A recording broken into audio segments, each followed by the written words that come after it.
Salut à tous, bienvenue dans Dixon Discute. Moi c'est Dixon, je suis comédien et auteur. Mon métier. Salut, Salut Dixon. ça va? Très bien et toi? Super, déjà présente-toi. Je m'appelle Penda Diouf, je suis autrice de théâtre et voilà. Ok, t'es autrice du coup? Ouais, Tu fais que ça? j'écris des pièces de théâtre, je fais que ça. Ok, Pour l'instant. Depuis 1 an et demi. Avant j'étais bibliothécaire. ok, depuis 1 an et demi tu fais que ça. Je fais que ça. Et depuis quand t'écris? J'écris depuis l'âge de 18 ans. J'ai commencé à écrire... Non, non, je mens. J'ai commencé avant. J'avais 14 15 ans et j'écrivais beaucoup de poésie. Et vers 18 ans, j'ai commencé à écrire des dialogues. Et je me suis dit, ah, on dirait du théâtre. Et j'ai continué, j'ai tiré le fil et finalement, ça a donné une pièce et c'est comme ça que j'ai commencé à écrire du théâtre.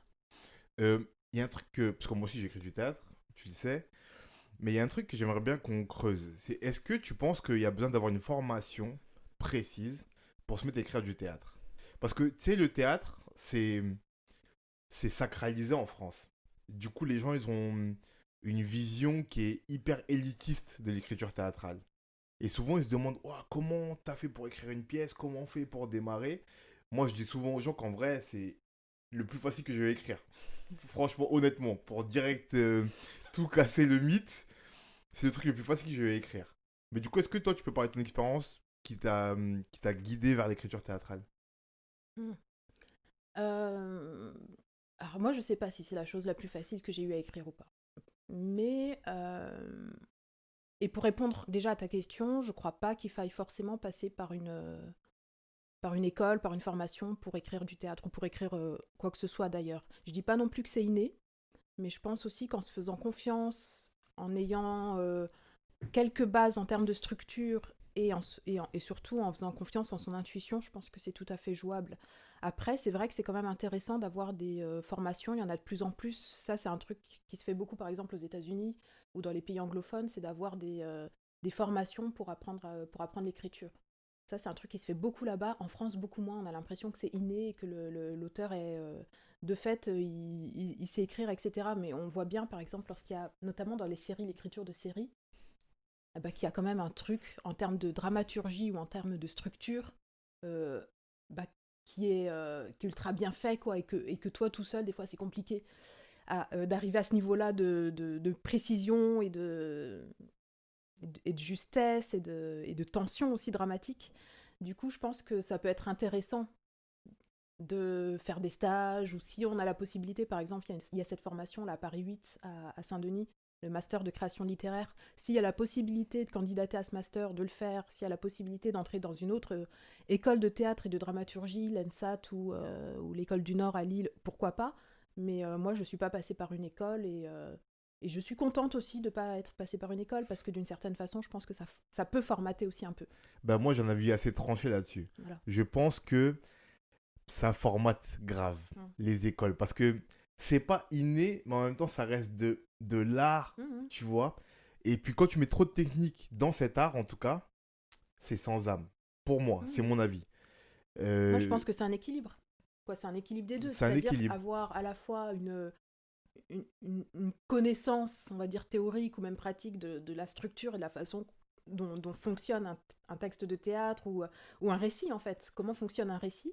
Et à partir de là, l'idée c'est vraiment de venir avec soi, avec son intuition, son envie, ses obsessions, son art comme tu dis, et puis de mêler tout ça en fait. Mais Mais du coup, toi, t'as fait comment pour apprendre cet aspect technique, même un minima, qui est la structure? je lis beaucoup en fait. Tu lisais déjà la base. À l'époque, je lisais énormément et je crois que quand tu aimes lire, déjà, tu as une bonne partie. Si tu as envie d'écrire, tu as déjà une bonne partie de gagner parce que tu as l'habitude d'être confronté d'être confronté à ces récits, à ces types de narration, à une forme de dramaturgie. Et même si elle n'est pas conscientisée et théorisée, de façon un peu innée parce que tu l'as appréhendé plein de fois depuis petit, quoi. Quand on te lisait Le Petit Chaperon Rouge ou quand on te lisait Cendrillon, et puis au fur et à mesure que tu as grandi avec la Bibliothèque Rose, la Bibliothèque Verte et compagnie, il y a quelque chose qui s'est ancré en fait et que tu as juste à reproduire entre guillemets. Donc, Mais du coup, tu lisais déjà du théâtre aussi? non, non, moi j'ai beaucoup lu beaucoup de romans, essentiellement des romans. Et après des essais, mais en tout cas en termes de narration, c'était surtout des romans. Et comment le théâtre est venu le théâtre, pour moi, c'est du conflit et du dialogue, en fait. C'est ça. C'est du conflit et du dialogue. Et à part... ou du monologue, mais en tout cas, qui est une adresse, en tout cas. Et à partir de là, une fois que tu as ça, le conflit, tu le trouves partout. Le conflit, tu le trouves en toi. Quand tu as un dilemme, quand tu as un conflit intérieur, quand il y a un truc qui te pince, quand il y a un truc qui te fait mal, quand il y a un truc qui te pique, ben, ça c'est du conflit. Après, tu as du conflit aussi avec les gens, de fait, au quotidien. Tu as des conflits d'idées, tu as des conflits d'opinion, tu as des conflits un peu plus graves. Et c'est à partir de ça, de cette matière-là que tu puises. Parce que moi, je puise beaucoup en moi aussi quand j'écris. Je parle de moi, en fait, quand j'écris. Je parle de mon expérience, de ce que j'ai vécu. Quitte à m'en éloigner après, mais en tout cas, à la base, c'est vraiment moi et qui je suis et ce que je vis et mon environnement proche. Donc, Mais c'est là où je te dis que pour moi, ça a été le truc le plus simple, d'un aspect technique, du moins. Parce que, en fait, quand j'ai découvert, pour expliquer un peu, tu vois, moi, quand on s'est connus, même, c'était ma première pièce que j'écrivais et j'avais jamais écrit avant de théâtre, ni même lu. Et quand j'ai décidé d'écrire du théâtre, j'ai juste été à la bibliothèque chercher des livres de théâtre pour voir la structure, ouais, voilà. pour voir comment ça agence les actes, les didascalies et tout. Les didascalies pour les gens, c'est toutes les notes d'intention pour les comédiens et tout. Et, euh, et en fait, je me suis rendu compte que c'est juste des dialogues. C'est là où c'était facile pour moi. Contrairement à un roman ou même un scénario où il y a des dialogues, mais c'est encore plus technique d'écrire un scénario poussé. Là, tu as juste à écrire des dialogues et à quelques moments, tu t'indiques au comédien, bah, là, faut que tu sois triste. Là, c'est ça les didascalies en gros, en gros. Et je me suis dit, ah ouais, c'est juste ça. Et du coup, j'ai écrit des lignes de dialogue comme ça. Je me suis dit, ah ouais. Mais après, j'avais l'idée, moi, déjà, dans ma tête. J'avais le récit que je voulais raconter. C'est là où je te rejoins par rapport au conflit et tout. J'avais les personnages bien en tête. J'avais le récit. J'avais toute la dramaturgie. Tout le drame et l'inquiétude que je voulais mettre, je l'avais déjà en tête. Mais je me suis juste dit, bah, c'est ça, en fait. Du coup, tel personnage, il parle à tel personnage. Et juste à écrire ce qu'ils se disent. Rien de plus. Contrairement à un roman. Par exemple, j'ai écrit une nouvelle pas longtemps après. C'était 10 fois plus dur. 10 fois plus dur. Rien que dans la répétition, rien que dans les explications, les détails que tu donnes, mais qui sont le récit lui-même, tu vois. Alors que là, t'as rien à donner comme détail. Tu vois, juste tu dis, Dixon discute avec Penda. Même pas, tu dis même pas Dixon discute avec Penda. Penda, nanana, Dixon, nanana. Fin. Scène 2, tu vois. Alors que quand j'écris ma nouvelle, ça va être Dixon assis sur son fauteuil. C'est une galère. Mais tu vas déprimer plein de gens là, en fait.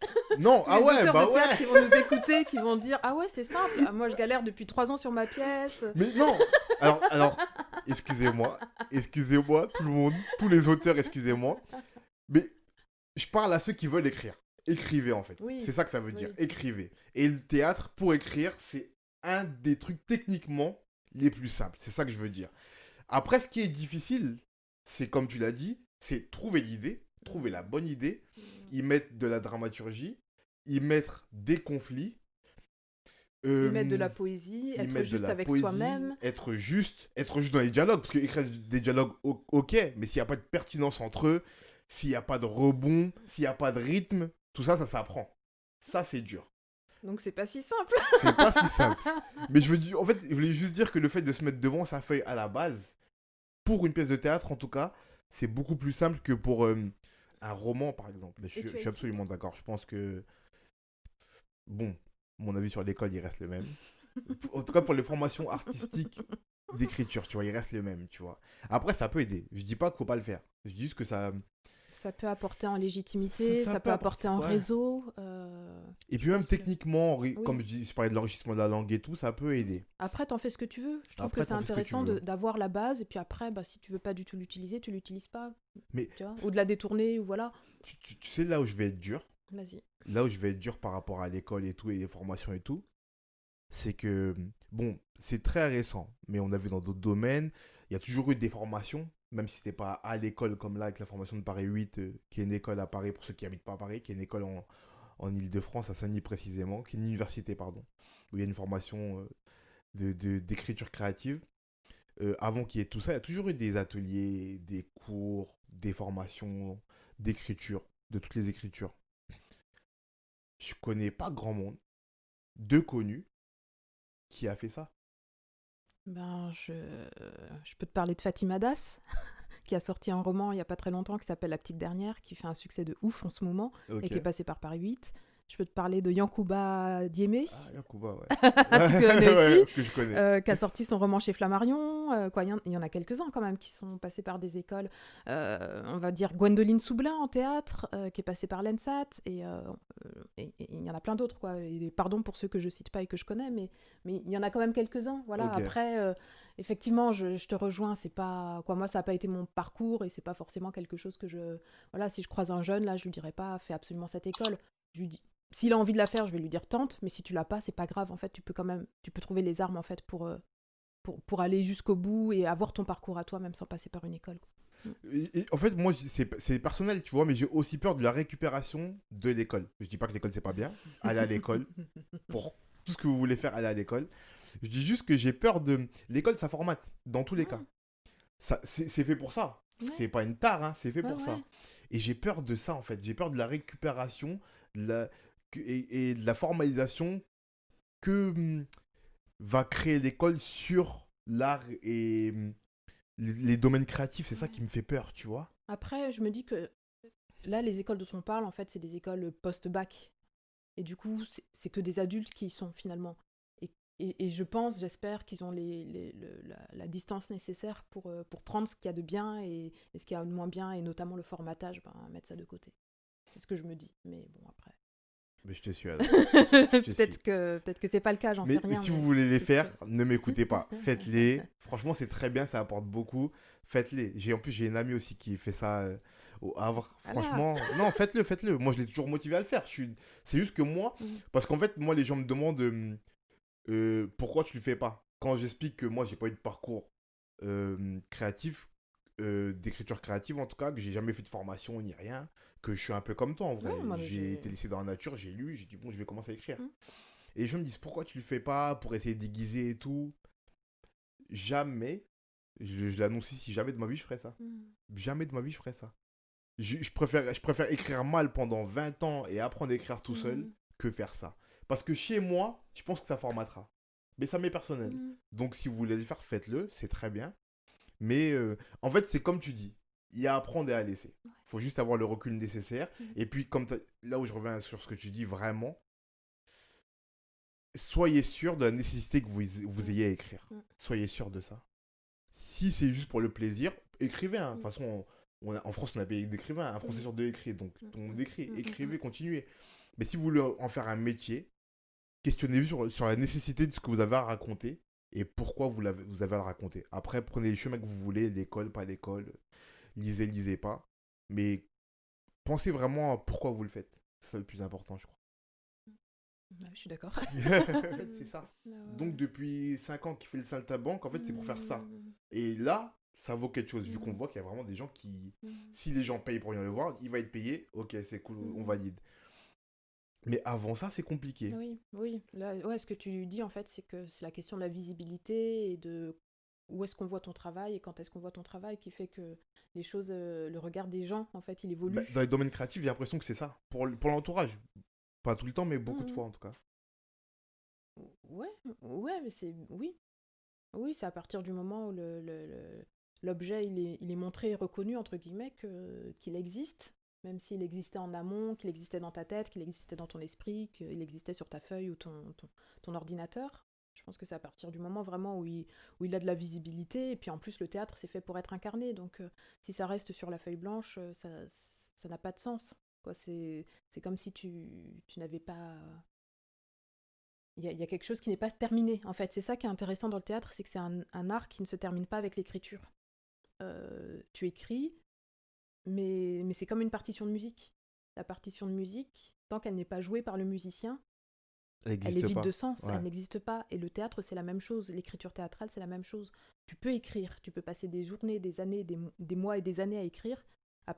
Tant que ton texte il n'est pas monté un jour au plateau, ben, c'est compliqué effectivement de se sentir légitime, alors que tu as écrit, que tu as peut-être écrit un chef-d'œuvre, tu vois, mais à partir du moment où il n'est pas montré et qu'il n'est pas reconnu, la question de la reconnaissance par les pairs ou par d'autres, par des spectateurs, elle est importante dans ce sens-là. C'est que tant qu'il n'y a pas eu la possibilité d'une reconnaissance, c'est-à-dire après les gens aiment ou pas, c'est pas le propos, mais qu'il y ait la possibilité d'une reconnaissance par d'autres, c'est-à-dire que le texte, le projet soit monté, bah ouais, c'est sûr que c'est compliqué.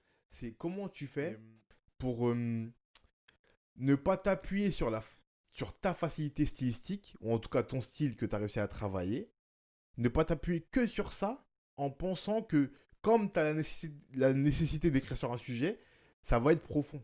Tu vois, je pourrais avoir envie d'écrire sur le micro, par envie, et juste sans me rendre compte de façon assez inconsciente, tu vois, m'appuyer que sur mon style, tu vois. Et c'est qu'à la fin que j'aurais écrit, je me serais dit, ah ouais, en fait, ça veut pas dire grand chose, ou en tout cas, c'est pas assez profond, tu vois.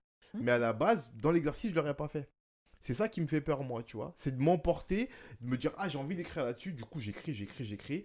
Dans mon style, du coup, ça va très vite en plus, c'est très facile, tu vois. Et puis, une fois que je prends le recul, je regarde mon texte, je me dis, ah ouais, en fait, c'est nul. Hmm. C'est ça qui fait peur, tu vois.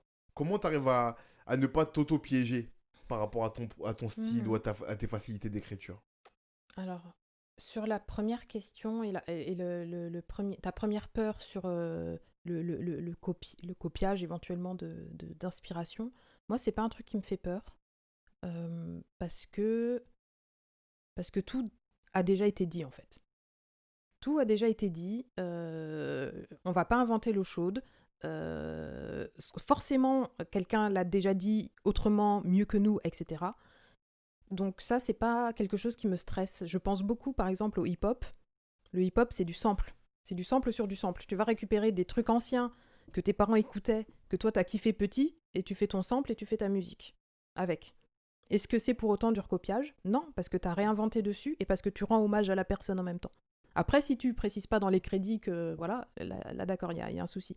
Mais à partir du moment où les choses sont claires, que tu as crédité les personnes qui ont fait le son avant et que tu retravailles ça pour en faire ton propre truc à toi, pour moi, il y a pas de problème. C'est-à-dire que, de toute façon, si c'est pas le style littéraire de quelqu'un d'autre, eh ben, tu vas peut-être regarder un film, le film va t'inspirer et tu vas écrire là-dessus.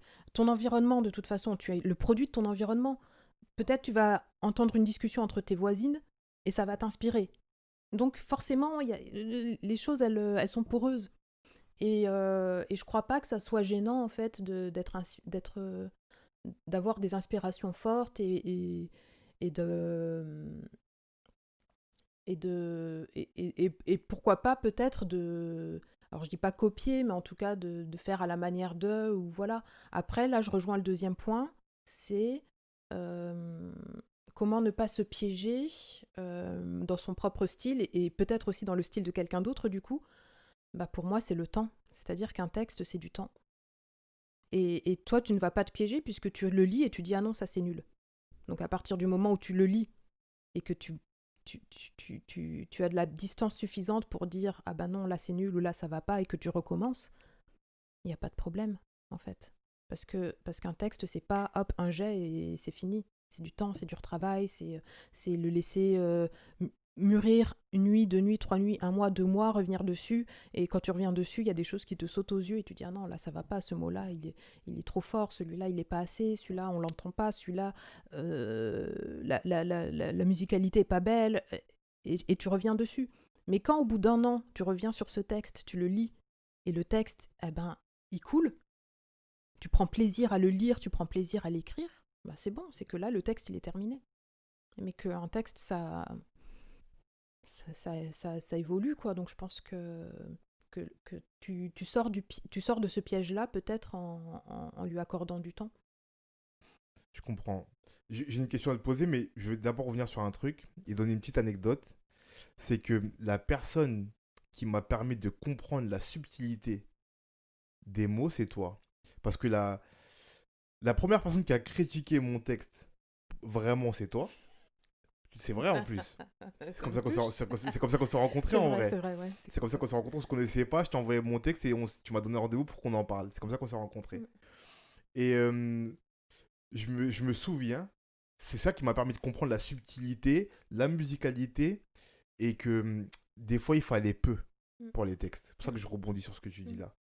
C'est quand, je sais pas si tu te souviens, mais on va pas essayer de spolier ma pièce, mais il y a un personnage dont on comprenait pas entièrement la nécessité Mm.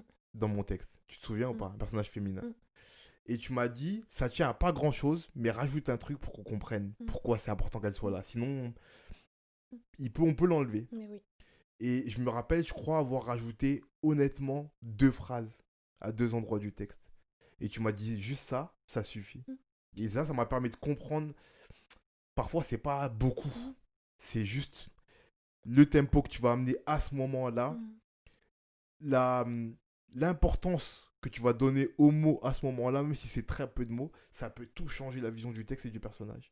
Et du coup, ça m'a beaucoup apporté dans mon écriture, ça, après. Bon, bah, c'est cool. Merci, ça me touche. Mais c'est vrai, c'est vrai, c'est vrai. Merci.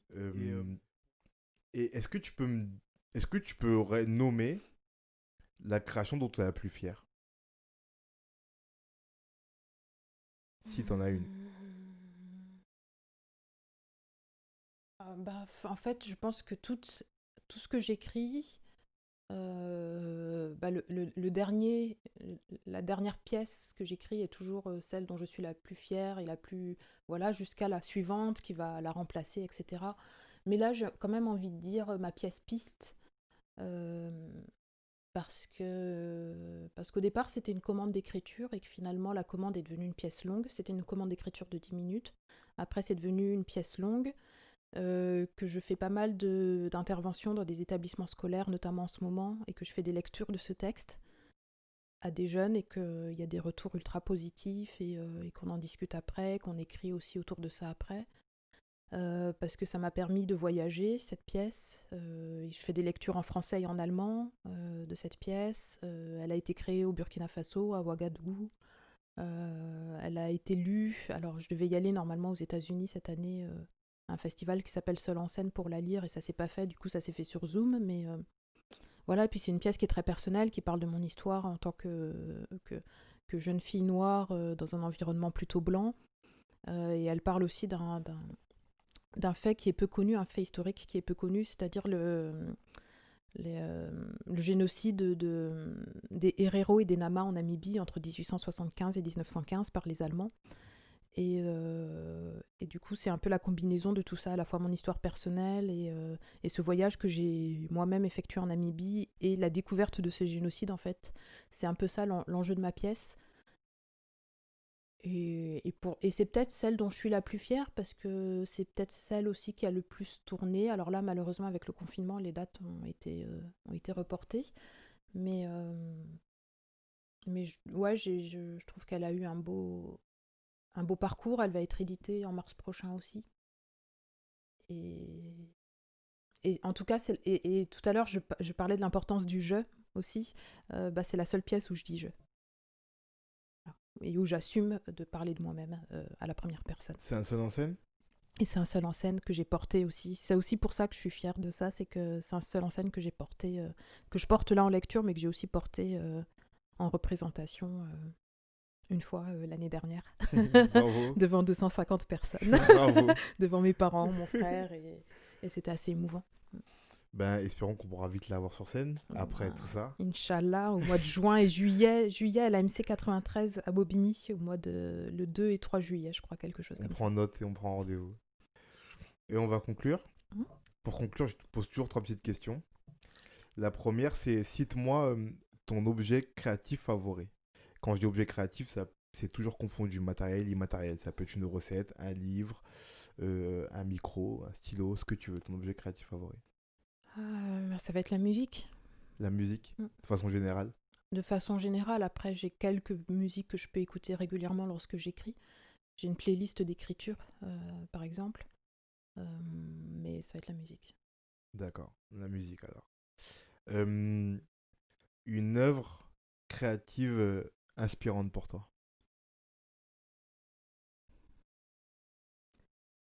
Les peintures de Basquiat. Des peintures de Basquiat? Mm. Très bien. Et en dernier, un conseil pour quelqu'un qui veut se mettre à créer.